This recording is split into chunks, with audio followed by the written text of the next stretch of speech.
Sans peur et sans reproche. La légende du chevalier Bayard a traversé les siècles pour marquer l'imaginaire collectif français.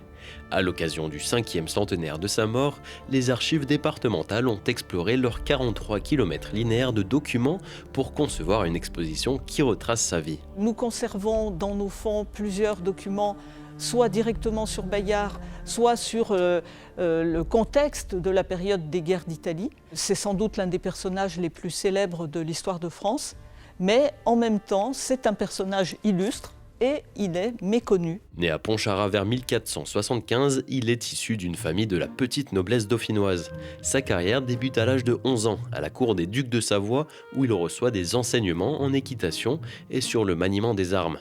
De simple soldat à prestigieux chevalier de l'ordre de Saint-Michel, il terminera sa carrière avec une centaine d'hommes sous ses ordres. Bayard était donc un soldat qui est sorti du rang à la faveur des guerres d'Italie et il a servi successivement 3 rois de France, Charles VIII, Louis XII et François Ier, sur une période d'une trentaine d'années.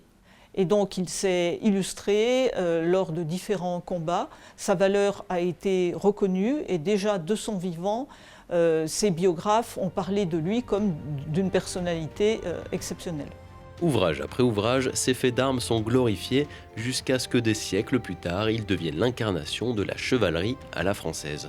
Il a été érigé en idéal, tout d'abord pour les jeunes nobles, et également au XVIIIe siècle dans le cadre de l'émergence de la nation, et même plus récemment, pendant la Seconde Guerre mondiale, dans les camps opposés, eh bien, ces valeurs de vaillance, de courage, de fidélité, eh bien, se sont transmises de génération en génération au travers de livres qu'on offrait en prix scolaire aux jeunes gens, ou encore dans l'enseignement scolaire ou dans les images d'Épinal.